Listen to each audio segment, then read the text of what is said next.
Welcome back, everybody, to Watcher of All Things. My name is Kiki, and this is my podcast where I talk movies, TV shows, and all things entertainment. And today, it is episode 41. Thank God it's Venom: The Last Dance, the final movie of the trilogy. In all honesty, a trilogy I'm not really a fan of. I think that first Venom movie is like kind of okay. The second one I thought was goofy as hell. And today, we'll get into it. We'll get into Venom: The Last Dance. It's episode 41. It's going to be a good one. I have tons to say. I literally just got home from seeing it, wrote out my notes. I saw it in Laser Ultra tonight, which is a new thing that Landmark Cinemas has developed, or I don't know what it is. It's a like crystal clear 4K screening projection, something like that. It's Dolby Atmos surround sound. It's gorgeous. It sounded really great. It was like the sound of IMAX, I guess, but not like the full ratio screen. I don't get it. It was my first time seeing it in a Laser Ultra. I thought it was good, but I don't think it was worth the money or like a crazy noticeable difference. It was the sound wise, it was definitely worth the money, but I didn't notice like picture wise, was it really worth it? Yeah, it's been another good week. Thank you all for the feedback on the We Live in Time episode 40. It's crazy that we're in the 40s on this episode. I cannot wait. Episode 52. We're only 11 away. What's new with me? Well, not much really. I got a tick bite yesterday. That's the most, I don't know, exciting thing that's happened in my life in the last while. Ticks are really bad in Ontario where I live, especially when the seasons are changing. Because of climate change, the more extreme the changes are in weather, the worse ticks and mosquitoes get. Anyways, I had it on my leg. My dad took it off. No problem at all. But that's about it in my life. So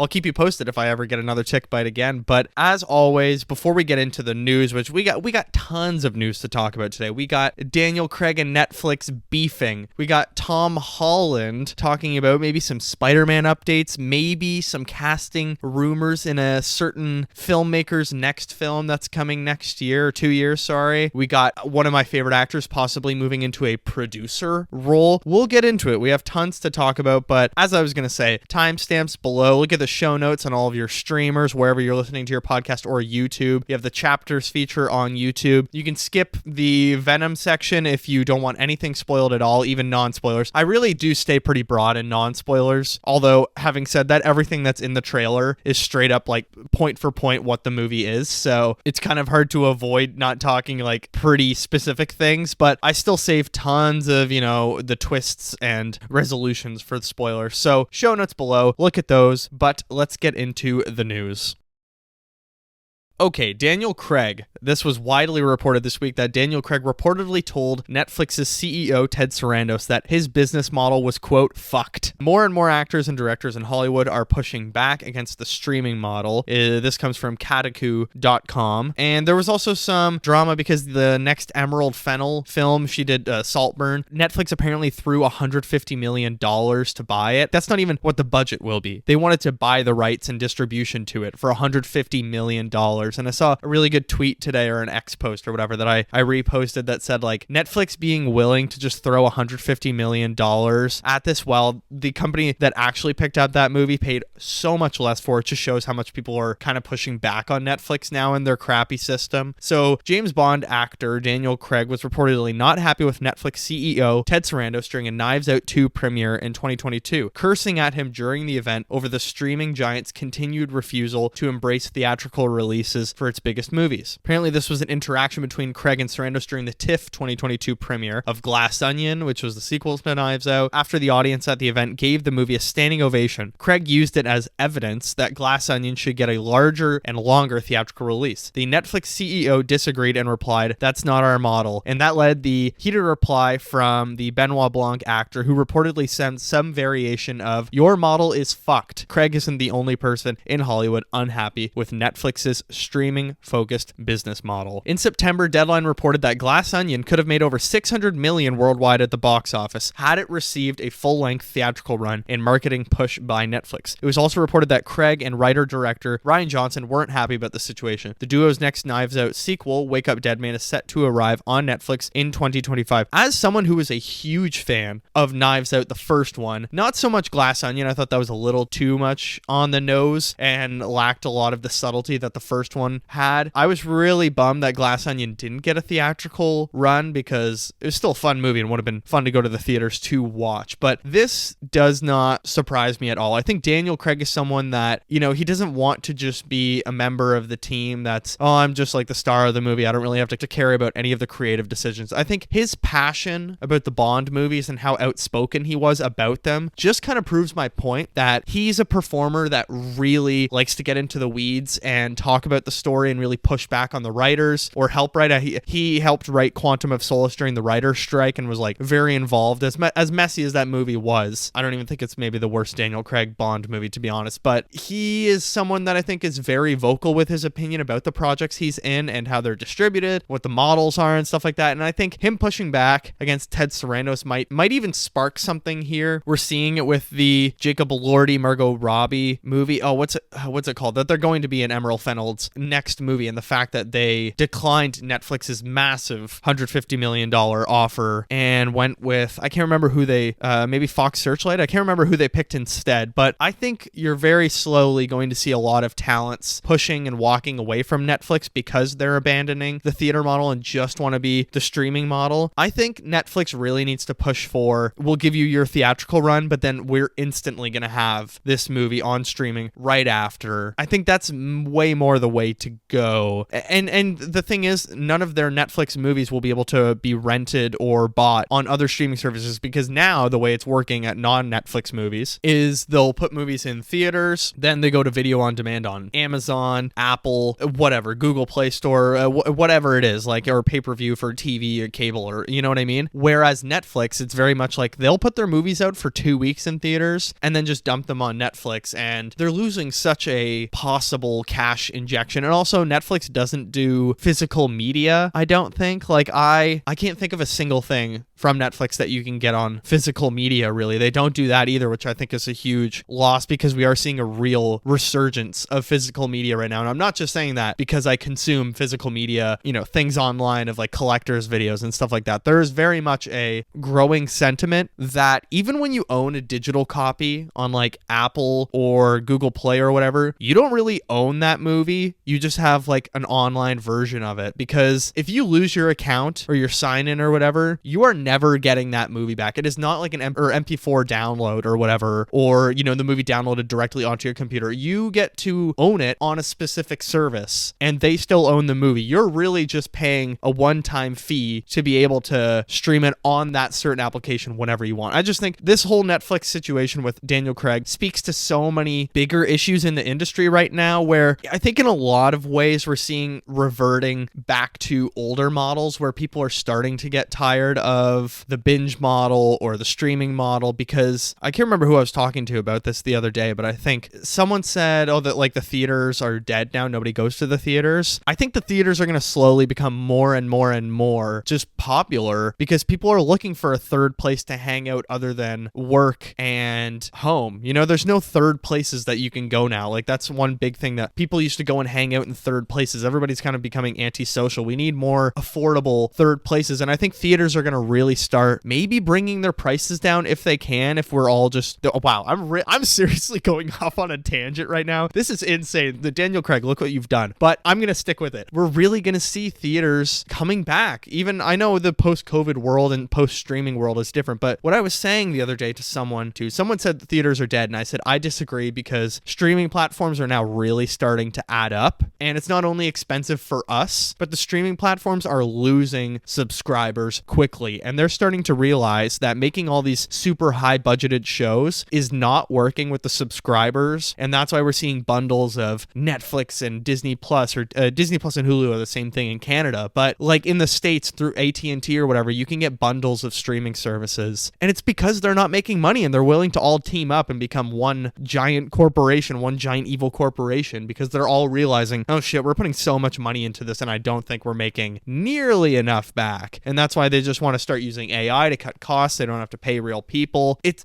all fucked. Like Daniel Craig said, your model is fucked, and I totally agree with him. Anyway, yeah, you go, girl, Daniel Craig. Let's move on to Tom Holland. So, Tom Holland is going to be the lead of Christopher Nolan's next film. This was largely rumored last week, and just this week on Good Morning America, quote, Tom Holland says Christopher Nolan movie offer was, quote, the phone call of a lifetime and reminiscent of Spider-Man 10 years ago. I'm super proud. So Tom Holland teased during an interview on Good Morning America that he said yes to starring in Christopher Nolan's next movie without any knowledge of what the project is actually about. Variety confirmed earlier this month that Holland will headline Nolan's new film alongside Matt Damon. It will mark the Oscar winner's directorial follow-up to Oppenheimer. All I can say is that I'm incredibly excited and obviously honored, but that's all I can say because, to be honest, that's all I know. We'll see. I don't know. I mean, Christopher Nolan is maybe going to be a great lesson for Tom Holland because Tom Holland genuinely just spoils every movie he's in. He's such a bad liar. Him and Mark Ruffalo in a room together. Kevin Feige must just be sweating when they do interviews. Like,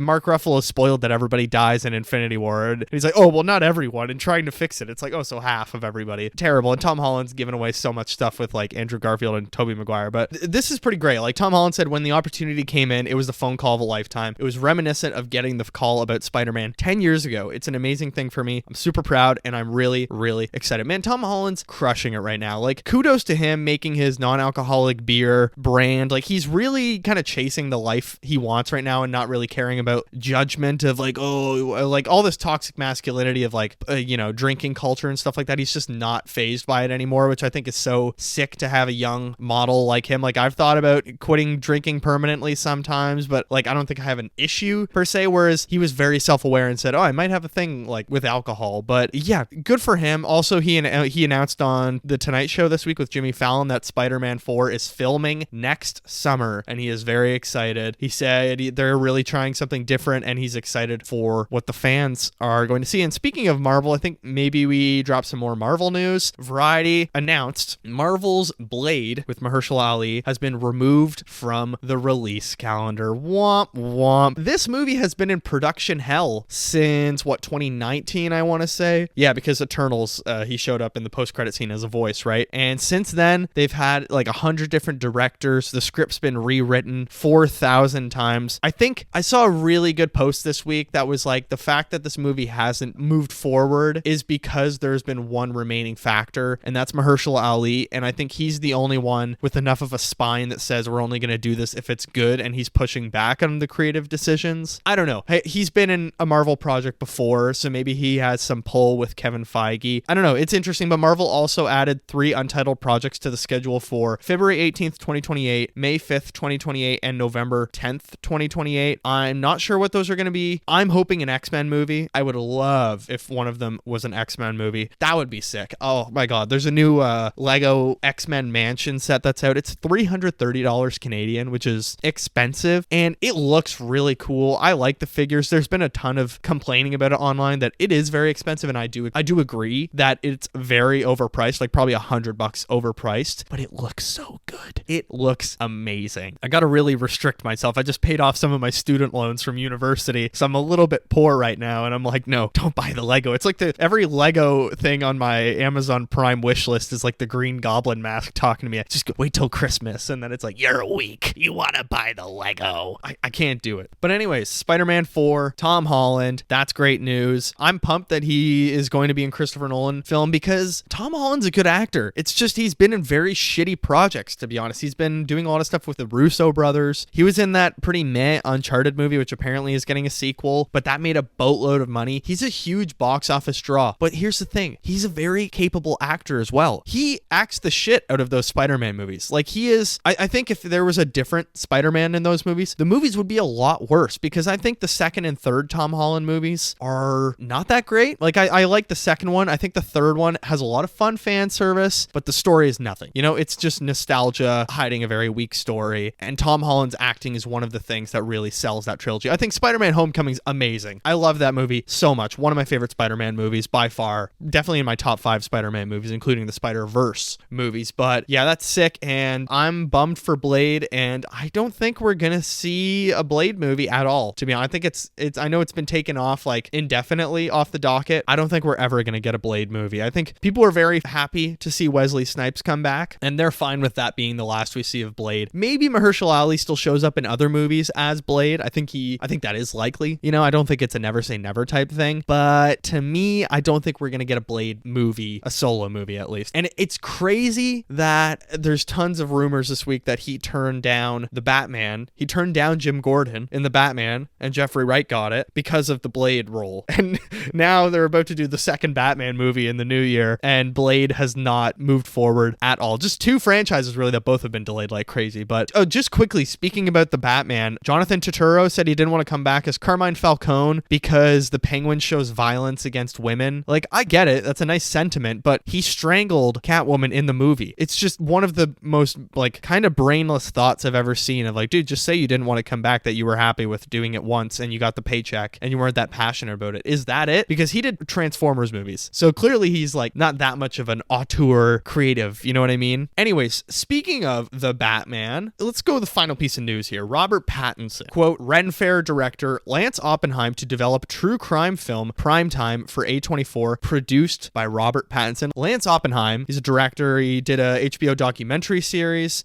I saw him on an episode of Office Hours with Tim Heidecker. He's very funny. So Lance Oppenheim, this is coming from Variety, who recently directed the buzzy HBO documentary series Ren Fair, is working with A24 and Robert Pattinson to develop his first narrative feature film. A24 is set to finance and produce Primetime, which follows a journalist who takes on an underworld of crime and ends up changing television forever. Additional details are under wraps, but the project is said to be inspired by To Catch a Predator, a show I friggin' loved. The 2000 era's reality show in which host Chris Hansen aimed to expose alleged sex predators. Hansen would use hidden cameras while orchestrating sting operations that lured culprits to homes under the pretense of having sex with a minor, only to have the suspect arrested, if you didn't know what To Catch a Predator is. That's sick. There's rumors that Robert Pattinson might star in the film. I don't know. I think it's coming out 2 years. Like it's starting to go into development very soon. So I don't know about that. That's a tight schedule because he's got the Batman and like 4 other projects happening that he's acting in. Pump for Mickey 17. I love that they're playing the trailers before most movies I'm seeing. And some other Warner Brothers news, just quickly, it looks like Wonka 2 is happening with the director of the Paddington movies. I'm pumped. I loved Wonka. I'm going to watch it again at Christmas this year because it was a great Christmas holiday movie. I actually thought it was super charming. Timothy Chalamet was a great Willy Wonka in it. I don't care. That was such a fun, wholesome movie. A nice, like, family movie that people could enjoy. But I think that's going to do it for the news. You know, we got a bit of a tangent there. I'm sorry about the Netflix tangent and the theater model deep dive. I don't know. I'm feeling good about the theater model coming back. Like, I'm confident that people love movie theaters. Like, Venom tonight was a pretty decent showing, and I went to a $450 showing in Laser Ultra, which is more expensive, and I feel like most people don't go to. And speaking of Venom, let's get into it. Venom: The Last Dance.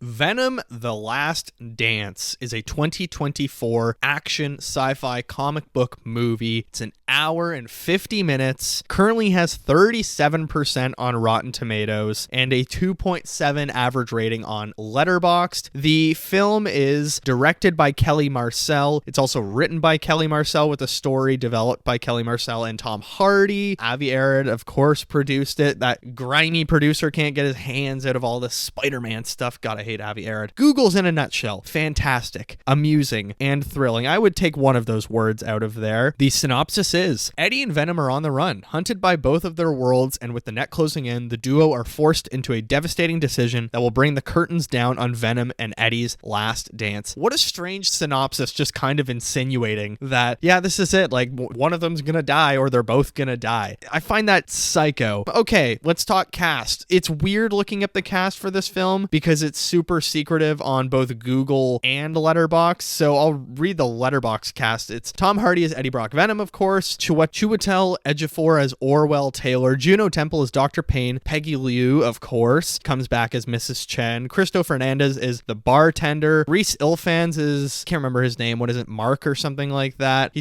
doesn't even have his cast name actually on either of the websites. Andy Serkis is Null, Stephen Graham returns, of course, Alana Eubank is in this. Clark Bacco is in this, a Canadian actor. Venom: The Last Dance. What a silly, fun, broken movie. This movie is a mess. Oh my God. I was taken aback by how chaotic this story is. It's funny. It's very, very silly. This is a very, very silly movie. I got home. My dad's like, how was the movie? I was like, it was okay. It was fine. It was fun. I think I liked it. Kind of. I think I enjoyed it. I don't know if I liked it's a bad movie, but it's certainly not a bad time watching it, as one Letterboxd review said. Okay, let's start with the performances. We got Tom Hardy coming back as Eddie Brock, Venom. Definitely his silliest performance of the trilogy. This one, the comedic tone is turned up by 1,000 notches. Like, it's not just Woody Harrelson being this all spaced out carnage. It is like, this is way more slapstick, goofy, which at times I enjoyed how Tom Hardy was funny in this, but oh my God, the way his accent slips through in about 10 scenes, and it's so funny. Look, he's having fun. I think you can really appreciate about these movies, even if they're not great, you can tell Tom Hardy is just having the time of his life as Venom, because he also does the voice of Venom. He's having a blast. And sometimes it's just fun to watch someone having fun. You know what I mean? So although he's not great, and it's a pretty typical of this franchise for his accent to just be slipping every 20 minutes, it's way more comedic and it's very fun. Chiwetel Ejiofor as Orwell Taylor, absolutely nothing character, useless character. Honestly, everyone outside of Eddie Brock in this movie is just nothing, hollow, empty people that are just in this movie. But Chiwetel Ejiofor as Orwell Taylor, he just blabs military jargon, and it's just this like hard-ass military guy the entire movie, has no heart, and he's just meant to be an army dude. Absolutely nothing special. Juno Temple is Dr. Payne. I love Juno Temple. I think she's a phenomenal actress, but even she could not save this role. Literally, her character, the first time we see her, she lives in a glass box in the desert. I'm not even kidding. Her house, they're in Nevada near Area 51. She genuinely lives in like this modern futuristic glass house in the middle of the desert that's supposed to be like this feng shui, whatever architecture. It's so funny. When it first popped up, I was like, what the hell? Where's she living? She just lives in the middle of the desert. Where does she get her food? Where does she... I don't know. Don't ask questions. Sony doesn't need to answer, but she's not that great in this. I think she's given like nothing really to do. Again, it is a bunch of really capable performers all trying to save such a bad script. And of course, Andy Serkis, it's very public knowledge, I'm not spoiling anything, that he voices Null. I'm not going to say anything about Null. Don't worry. All I'm going to say is he is literally not in this movie. Null is barely in this movie. Oh my God. He is just in this movie to tease being in another movie. That is it. Not another movie. I don't even know what that movie would be. Would it just be a Null movie? I don't know. But that's it. He's just a CGI guy in this big room. It's stupid. And the CGI on Null as well is so bad. He looks like a PS3 character. It's like GTA 5 PS3 character cutscene. I was dying laughing seeing Null. I won't spoil anything else, but the rest of the cast, I don't know. They're fine. Like Peggy Lou as Mrs. Chen in these movies is delightful in all three movies. She's fun. As you know from the trailer, if you've seen the trailer, you know everything that happens in this movie, to be honest. Mrs. Chen, she has some fun with Venom in this movie. It's called The Last Dance. She's the one that literally says, come on, one last dance to Venom, and they do the dance sequence. Like, it's in the trailer. I'm not spoiling anything, and if you think that's a spoiler, come on, man. It doesn't matter at all. She's fun, though. I find her very charming, and her dynamic, her little romance, friendship with Venom is cute, and it's enjoyable. Reese Ilfan is this alien Area 51 hippie dude that's taking his family on a road trip before they're closing down Area 51, and I don't know, he's like kind of fun sometimes, but he is just a classic like comedic relief, and there's some moments where the family goes to do something and you know instantly what's going to happen when they get up on this thing. Like, this is not gonna end well, and I won't say what happens to them, but you just know as soon as they go up there, okay, I know where this is going. This is just so annoying. Stephen Graham is Patrick Mulligan. He's fine. He has, again, what I think about all of these Venom movies is all three of them have some of the worst ADR ever. Like, it sounds someone doing their ADR in a school hallway with this crazy echo going on. The audio engineering of Venom is different in every film, like the echoing of his voice. Crazy. And Stephen Graham has one line where he puts on like this demonic voice, and it's so bad. Like, his lip syncing or his mouthing of the words was just hilarious to me.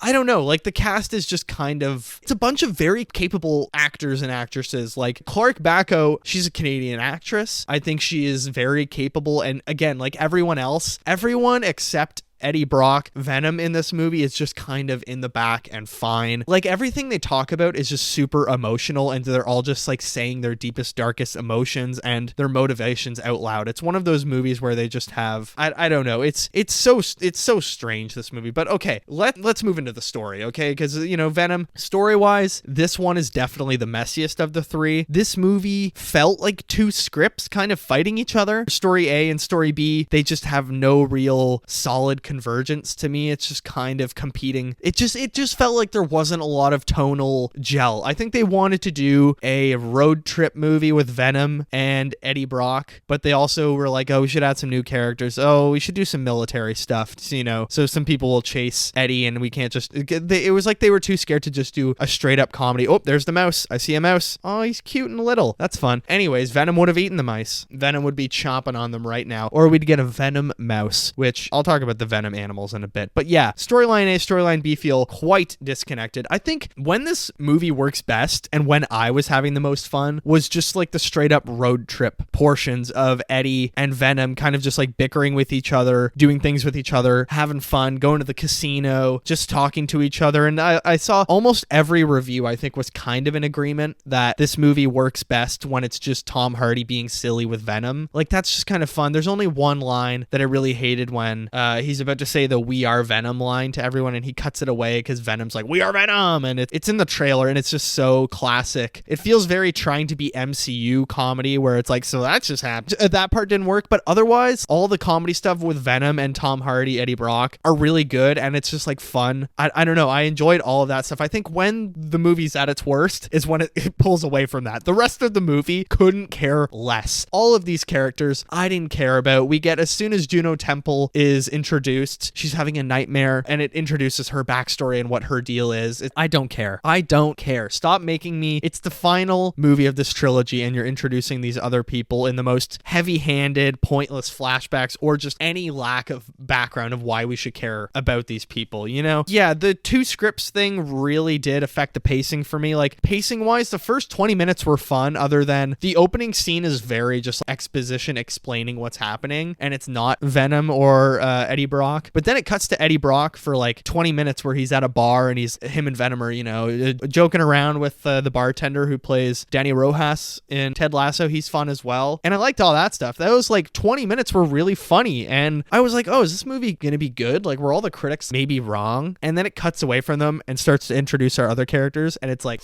energy sucked out of the movie, completely gone. Who the hell are these people? Like, it feels like a totally different movie. I don't care. Sony, what are you guys doing? It's just all the other story elements. Just give me the road trip movie. That's all I wanted. I could definitely go for a fourth Venom movie where it's just Eddie Brock on a road trip with Venom if they come back ever. I know Tom Hardy has very much stated, this is my last one, I'm not doing it again. You know, but if he ever did decide, I think they should just go full comedy, do Eddie Brock Venom. It's fun. I like it. Yeah, pacing wise, first 20 minutes were fun, and then energy is just sucked out of the room. And it's 20 minutes longer than Carnage. This one was an hour and 50 minutes. Let There Be Carnage was an hour and 30 minutes, I believe. I think it was, hour 32 minutes, like hour 30 minutes around there. And you can really feel those 20 minutes. Like, I thought, oh, okay, it's the final movie. They're going to give us some, I don't know, nice moments or the kind of reflection, trying to do this big emotional swing in this third movie. No, it's just the second act is just full of exposition and just slow scenes of Eddie talking to people, and it's not interesting. It's all these science nerds and army people talking with prisoners or whatever. No energy. It's just, there's just a 30-minute spell where it's just techno jargon, army jargon. Oh, I lost my men, blah, blah, blah. And, oh, we need to study the symbiote. You just feel the focus moving so far away from Eddie Brock and Venom, which it's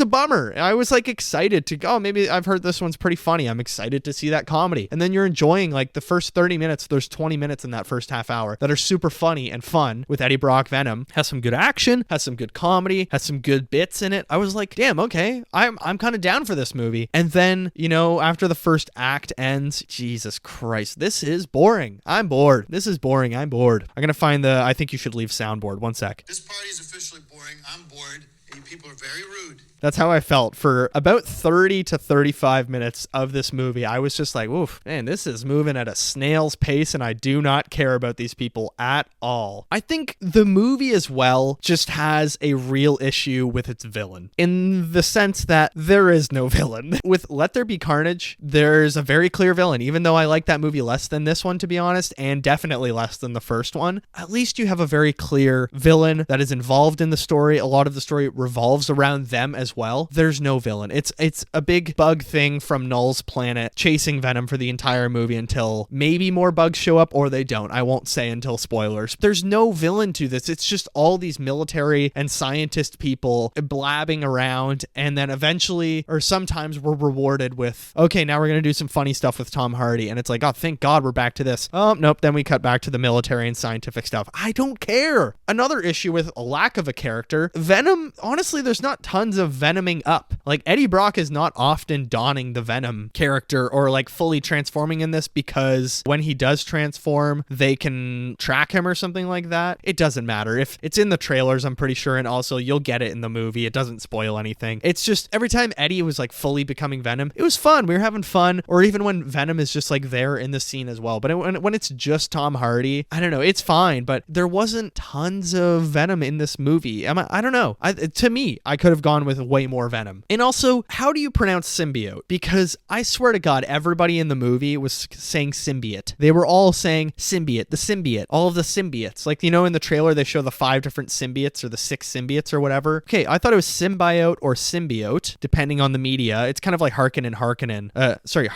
or Harkonnen in Dune, depending on like the audiobook or whatever, the adaptation. I think David Lynch has said Harkonnen, and then the new ones plus Frank Herbert said Harkonnen. But in this, they say symbiote, which is just a completely new pronunciation to me. I feel like in the Spider-Man animated series in like the 90s, they said symbiote, and then in, I don't know, in maybe Spider-Man 3, they said symbiote or something like that. I just feel like it's been different in every interpretation, and I'm so freaking confused what's going on, man. Can we all just agree how we're going to say this word of symbiote? I think symbiote.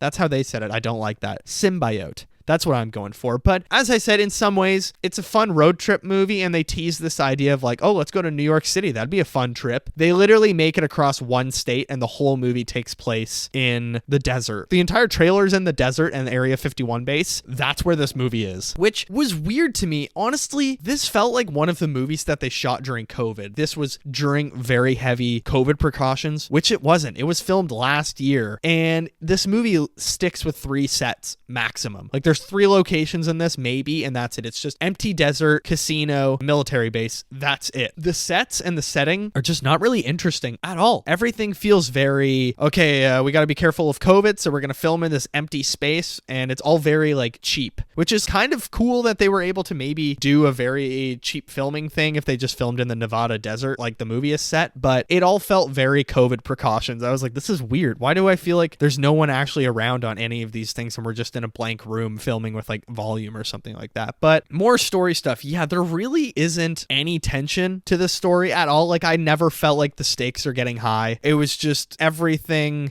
feels like it's being built up or really hyped, and then it kind of just ends. Like, it's all just over very quickly. All the stakes that rise end very fast, and all of our major problems are just solved very quickly. I don't know. It's all just a little bit whatever. I don't know. It's all just a little bland, and like exposition dumps that really end up paying off to be nothing. I don't know. It's just, tensionless. I found there was way more tension in the first and second movie, whereas this one I was like, wow, they're really just going shot for shot with the trailer. Like, all of the big punchlines are in the trailer. All of the big swings and big reveals are kind of in the trailer too. I feel like if you see the trailer, you're going to go into the movie with really no surprises in my eyes. And I think it's a Sony Marvel movie, but for Spidey fans, is there really tons of Spider-Man Easter eggs in this? I don't know. I am like I'm an okay Spider-Man fan, but I wasn't like, oh, cool, they're using that name from that thing. It just all feels like, yes, they have all the Spider-Man elements, but it wasn't like, oh, that's a really cool deep cut, or it's not really obvious of what they're doing with a lot of the Spider-Man stuff. And also, for a trilogy of Venom movies, these movies are not interesting because they don't have Spider-Man. Eddie Brock is supposed to hate Peter Parker, and I feel like for me, Venom doesn't really work without Spider-Man. It's like Joker doesn't work without Batman. I wasn't a fan of these trilogies, and I'm still not, but I had fun watching the first one and the third one. The second one I really didn't enjoy, but yeah, they kind of just put every major scene in the trailer. I was pretty bummed, and I think Sony is just kind of useless. But also needle drops. I just feel like it's important to talk about the needle drops for a second because absolutely horrible. Oh my god. They use Space Oddity by David Bowie in the trailer. It's used in the movie as well, of course. It's fine. They also use a Queen song. They use a Maroon 5 song. Oh my god. Okay, and there's a song at the end of the movie. I was crying, laughing, and just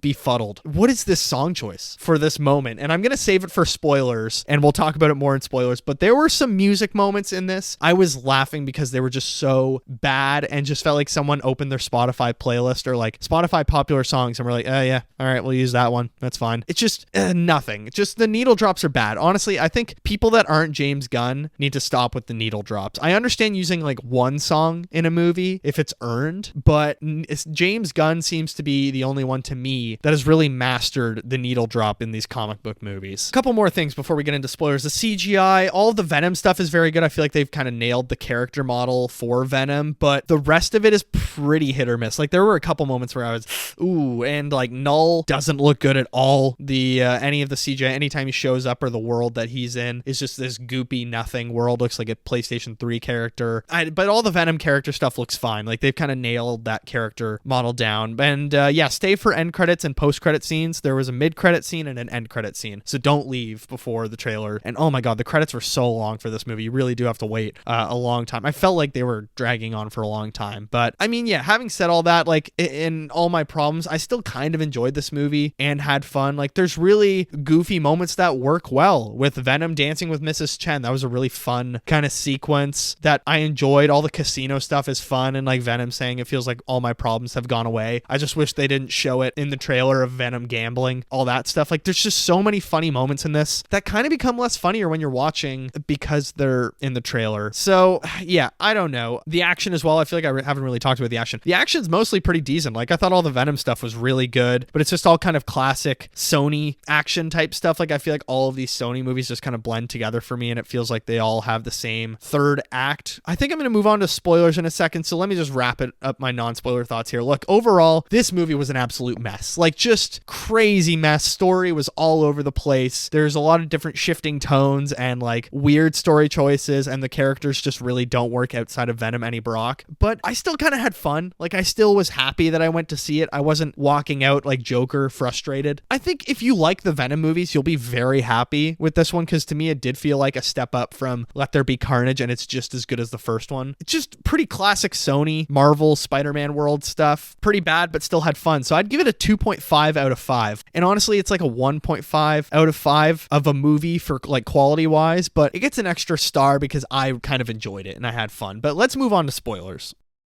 Okay, spoilers for Venom: The Last Dance. Awful title, by the way. I actually think that is a bad title. Okay, lots to get to in spoilers, though. Okay, so Dr. Payne's story, she was struck by lightning and her brother died because they held hands and like static electricity or something, so she has this huge scar up her. So when she gets the pink symbiote at the end of the movie, she has lightning speed or speed. I don't know. She can run fast and she has the Venom powers. That's kind of it. It was just, yeah, her character's so rushed and cluttered and just feels so jammed in there like everybody else in this movie. Whereas I think in a more fleshed out movie or a less condensed film, she maybe could have worked. But even like Juno Temple, a great actress who I love, she can't make this work either. I don't know. I don't know any of the symbiote names, like the character names. I know they're all in the comic books, obviously, and they're not in the cast list, of course, because that would be a spoiler. But yeah, she gets the pink symbiote suit, of course, and it's so random. I don't know. Her character is so random, but also I'm so confused about these frickin' timelines. So the Sony stuff is considered to be in the MCU, but no one in the MCU can appear in the Sony stuff. Like they can take characters from, or wait, Sony can,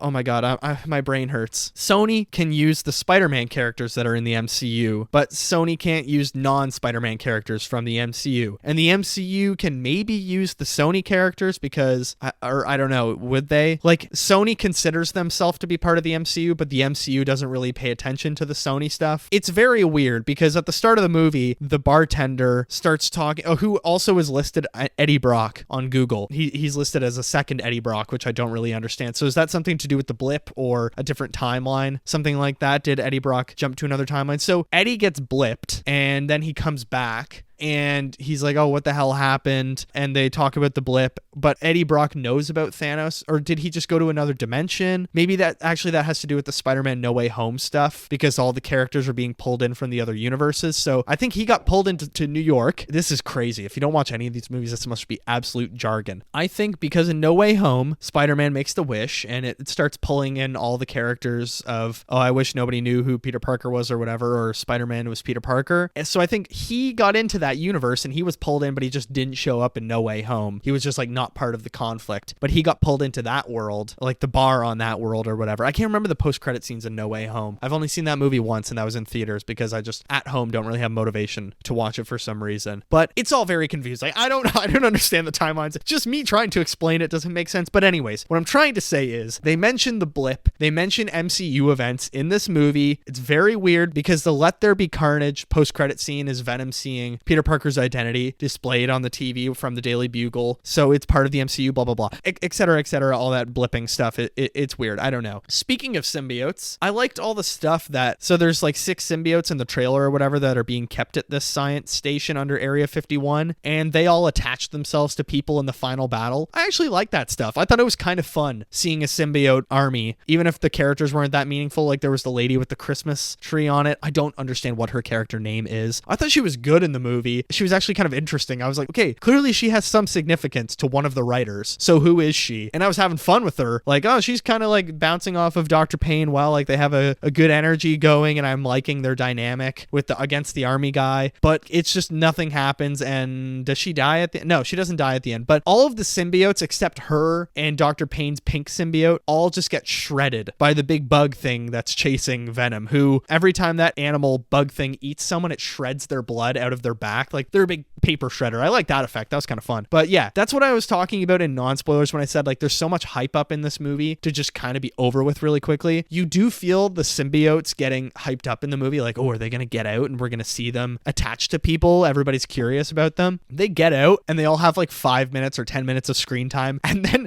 all of them just get instantly shredded by the bug thing. And I was like, that was it? So many people just die from the bug thing, and the Christmas tree lady and Dr. Payne are the only symbiotes that survive. Patrick Mulligan becomes another symbiote. He looks terrible. The CGI I thought was really bad on that one. He looks super, just very PS3 character animation. Patrick Mulligan gets eaten and shredded instantly. That was another character that just got yeeted from the story very quickly. So yeah, just a lot of building up of characters and then having them instantly die or get vaporized or whatever. But you could tell, speaking of getting vaporized and getting killed, you could tell even from the synopsis of this movie, and you can tell the entire movie, oh yeah, Venom's dying. Eddie Brock is going to make it out of this. I think Venom's dying. He's just depressed the whole time. He's kind of talking like he's got one day left, and you can tell he's not making it out, which he doesn't. He doesn't. He gives himself up. He absorbs all the bugs that invade Area 51. He absorbs them all with the symbiote Venom, and he takes them under this like hydraulic acid or hydro acid, whatever, and disintegrates himself, pretty much just vaporizes, burns himself, protects Eddie, who just passes out at one point at the end, which was weird. Why did he just pass out and wake up in a hospital bed? It was strange. I don't know. He was just so tired he passed out. But I think one of the things that, again, worked is the Eddie Brock Venom dynamic. They do a good job of building up to that sacrifice in my eyes. Like I actually felt at the end like, okay, we're kind of getting some, emotional stuff, and that shows that they are kind of best friends. They got a good bromance coming. But speaking of that ending song that I was talking about, they play Memories by Maroon 5 and do the cheesiest montage of Venom and Eddie Brock throughout the 3 movies. Embarrassing. Also, they show moments from the 3rd movie. It's like, yeah, we just saw those. And okay, apparently he's only been Venom for a year. Like all 3 of these movies take place in a year. Tom Hardy, genuinely, and I don't mean to be mean, he looks 10 years older than the previous movie. He's all gray all over. So you're telling me within a year, Eddie Brock aged like 6 years or however long it's been since that first movie. Makes no sense. I would have spaced out the story, have been like, oh, he's been in hiding for 2 years or whatever, 3 years even. I don't care. The fact that all 3 of of these movies take place in a year kind of takes away from, oh, are they really good friends? They've only lived together for a year. I know they've been through some stuff, but still, they've only been together for a year, so it's kind of whack. I don't know. It's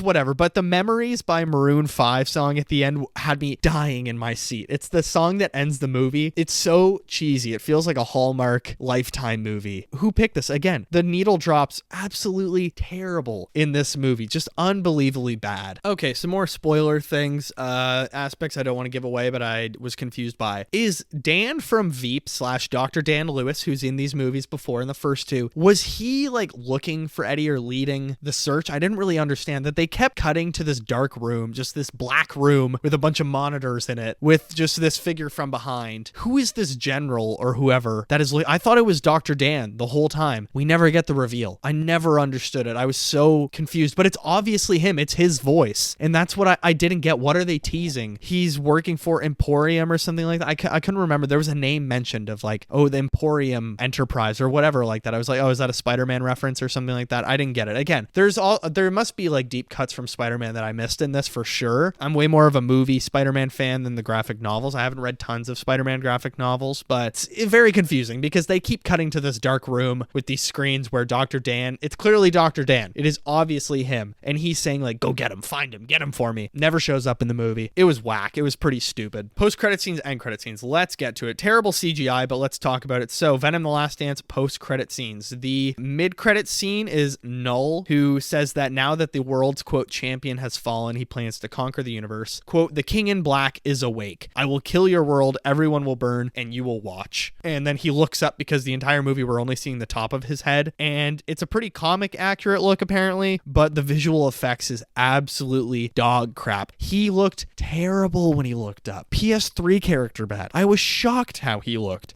Blown away. And then the end credit scenes. So Danny Rojas from Ted Lasso, who is the bartender and apparently the other Eddie Brock, he is Cristo Fernandez is his name, pardon me. He was taken to Area 51 because he was in touch with Eddie Brock and the symbiote. See, I don't even know which way to say it. But anyways, so the final end credit scene, like after all the credits roll, is he comes out of the cave where the big final battle has been. We get like a pan to a cockroach that's on a nearby rock, and Juno Temple's character, Dr. Payne, says like, oh, cockroaches have survived everything. They've been here for 280 years. So the cockroach lands on this rock. The other guy is running away, the bartender. So the insinuation seems to be that, according to comicbookmovie.com, the insinuation seems to be that Venom might have survived by taking a ride on the cockroach, while the symbiote can't return to Eddie without alerting Null to their codex. If the villain escapes anyway, then they can surely reunite to face the King in Black. Yeah, very strange choice. I don't know. I think the whole post-credit scene, end credit scene thing kind of is nothing anymore. I can't remember the last time I was excited by a post-credit scene or end credit scene, but yeah, apparently there's also two Eddie Brocks. I didn't really understand that whole thing. And also, the end of the movie, Eddie ends up in New York City. Where do we go from here? Is he going to get in touch with Dr. Michael Morbius? Is he going to, I don't know, what's going to happen? Are we going to see him in a Spider-Man movie? Are we going to see him in Spider-Man 4? Does he go to the Daily Bugle? Does he become law enforcement and go like Agent Eddie Brock or whatever? I think that's also a symbiote story as well, though. So yeah, I don't know. It's all very confusing. But anyway, I think I'm going to wrap up spoilers there. So Venom is dead. They are separated. Now Eddie Brock is just Eddie Brock after one whole year of being Venom. But what a blast. I don't know. It was kind of a fun movie. Pretty terrible. Like, it's a pretty bad movie, but it was still somewhat entertaining and fun. I definitely enjoyed it more than Carnage, but maybe tied with the first. Again, 2.5 out of 5, but let's move on to what else I watched.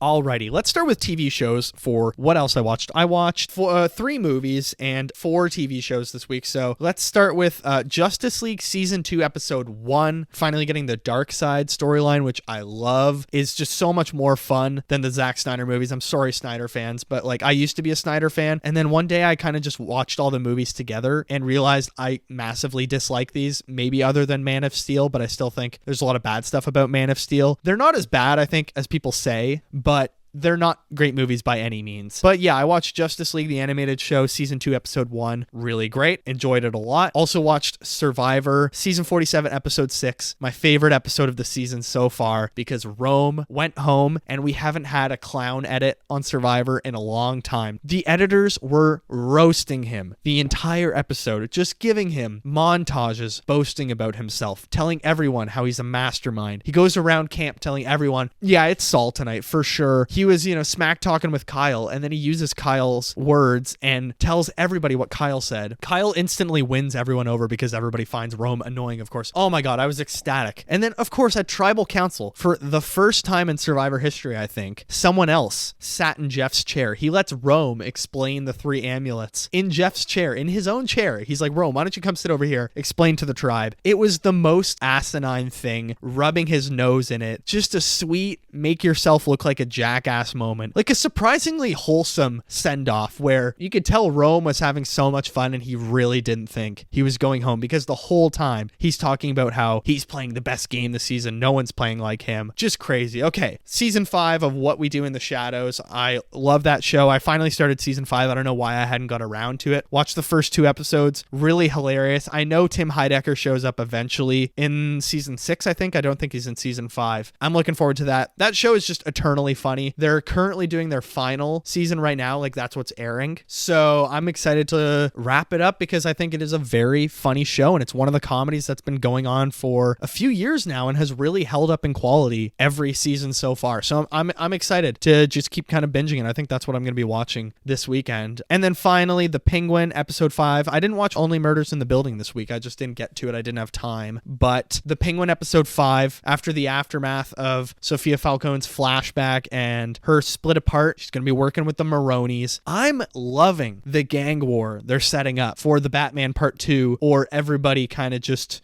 corruption just going crazy deep. They're setting up a huge gang war between Penguin's people and his underground operation. I wonder, these mushrooms, what's going to end up happening, because they are hallucinogenic mushrooms. Like, you can hallucinate from them. Is there going to be some kind of twist on Scarecrow and Dr. Crane? Eventually, maybe Penguin gets sent to Arkham somehow, or I don't know. I don't know what direction. There was all this BS scoops from like My Time to Shine Hello or whatever, who often has a lot of wrong things on Twitter. He said that Sophia Falcone may or may not be a big part of the Batman 2. Like, wow, what a prediction, considering we're 5 episodes in. But I wouldn't be shocked if she did, because The Long Halloween, which is a Batman comic, or Dark Victory, I think it's Long Halloween, features Sophia Falcone, and she's like a monster in that thing. So let's get into movies now. I rewatched Venom 1 and 2, as you probably saw in my letterboxd if you're following me on there, which is linked below. Venom 1, not great. I think I'm just not a big fan of this series because it is very bland and basic comic book superhero stuff. There's just not really good stories in these, but Venom 1 is like still pretty enjoyable. I think I gave it 2.5 out of 5 on letterboxd. Yeah, I don't know. It was fine. And then Venom Let There Be Carnage, I think it's like pretty much the same quality. It's just which one do you prefer more? I also gave it 2.5 out of 5 because it feels like they really tried to branch out a little more with the second one and be like, you know what, let's just go full on silly, where I think it really flourished in this one being a lot funnier. But yeah, I'm very happy the Venom trilogy is over, to be honest. And I think the sooner that Marvel just kind of fully has the right to all the Spider-Man characters, the better, because I'm totally sick of these Sony movies. They showed the trailer for Kraven the Hunter before, and I was like, dear God, that looks maybe better, but it looks so generic. I really don't know what to make of the Kraven movie. Is it gonna be better than the Venom movies? Or I think it'll definitely be better than Madam Web and Morbius, but it just looks so bad. The Russian accents are all so bad. Yeah, I don't know. Finally, for movies, I watched Abigail today because I was off of work, so I was like, I'm feeling like watching a spooky movie. I'd heard tons of stuff about Abigail all year. Wasn't my cup of tea, to be honest. I was excited to watch it because I love Melissa Barrera, but it was kind of a big miss. I'll read you my letterboxd review. I said, simply put, not for me, but I get why people would like it. A fun concept that didn't deliver on any of its aspects. The first 50 to 60 minutes was super slow. Then everyone decided to give monologues between some meh action, full of character actors trying to be epic, but coming off as cheesy. The script also uses cursing, like a 12-year-old that just learned curse words. It's kind of like a fun, spooky movie if you like vampires, I guess, but really was just kind of underwhelming to me, Abigail. But this weekend, what movies am I going to watch? I'm seeing Conclave the day this comes out on Monday, and I'm also seeing Your Monster, Melissa Barrera. I'm very excited for that. It looks funny. It looks kind of cheesy. It's a Beauty and the Beast story, as well as I am starting Chapter House, Dune. I'm on the final Dune book now. I finished Heretics of Dune this week. Pretty meh.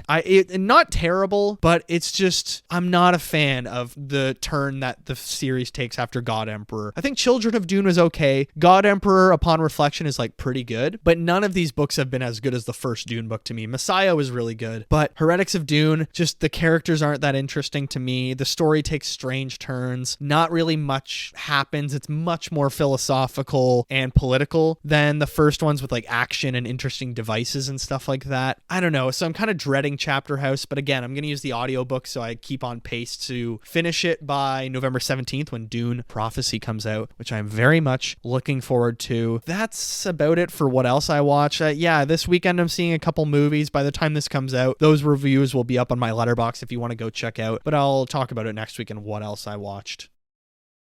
And I think that's going to do it for episode 41, Venom, The Last Dance. I mean, not great, but fun. You know, I think that kind of goes for all these Venom movies. They're really bad stories and poorly written, kind of generic comic book movies, but they're kind of fun when you watch them. You know, they're enjoyable generic movies if you just enjoy them for what they're worth. And, you know, take in the fact that they are Sony movies, so they're not going to be great. They're really doomed. But as I say every week, please rate and review the show on all of our streaming platforms, whether that be Spotify, Apple Podcasts, Amazon Music, Acast. We are, of course, an Acast produced show, are on all of your streaming platforms, distributed everywhere. So wherever you get your great shows, leave it a 5-star review, share it with a friend. Maybe you're going to a Halloween party this week, take over aux and start playing an episode, or you have music playing at work, play the show, whatever. Get people involved, share it with a friend, share it on the socials, wherever. It helps with engagement. We're also on YouTube, of course. Subscribe on there. I also post shorts on YouTube as well, and I might start making smaller videos. I don't know. I'm like, how much time can I put into this with the show and trying to do social stuff with this as well? Yeah, subscribe, like, hit the notification bell so you know every Monday as soon as the new episode drops, as well as shorts and smaller videos as well. Leave a comment. What did you think of Venom: The Last Dance? How does it hold up in the trilogy? Is it your favorite? What do you think of the Sony movies as well? Are you a fan of the non-Spider-Man Spider-Man movies? You can also get in touch with the show by email, watcherofallthings@gmail.com. Get in touch with me that way, as well as follow on all the social media platforms. Instagram and Threads are Watcher of All Things, so that's at Watcher of All Things. TikTok is at watcher.of.all.things. Those are all linked below, as well as my personal Letterboxd account. Go check out my 2024 ranked list. Venom: The Last Dance was my 55th movie 2024 release that I've seen this year, so go see my 2024 ranked movies. Go see where it comes up on the list. Where did it rank for you in the movies you've seen this year? Follow me on Letterboxd. It's KikiJ70. That's KIKIJ70. I will, of course, follow you back. All of that good info, all of that good social stuff is linked below in the description or the show notes if you're on streamers or YouTube. Rate it, like it, subscribe it. Oh, that sounded like Guess by Charlie XCX. Next week, I think it's going to be Here, movie with Tom Hanks and Robin Wright where they're in one room or whatever. Look forward to that in episode 42. It looks like it's going to be a CGI nightmare. But as for now, I hope you are enjoying the fall season. It's lovely colors. Go on a hike, but watch out for ticks. I had a tick bite and that sucked ass. Check yourself, check your pets. Thank you all so much for the love. Streaming numbers, of course, are bumping as per usual. Lots of love on the socials. Keep sharing your thoughts. What did you think of the movies? What are you watching? I want to know what people are streaming, listening to right now. What books are you reading as well? Thank you all so much for the support, and I will see you in the next one.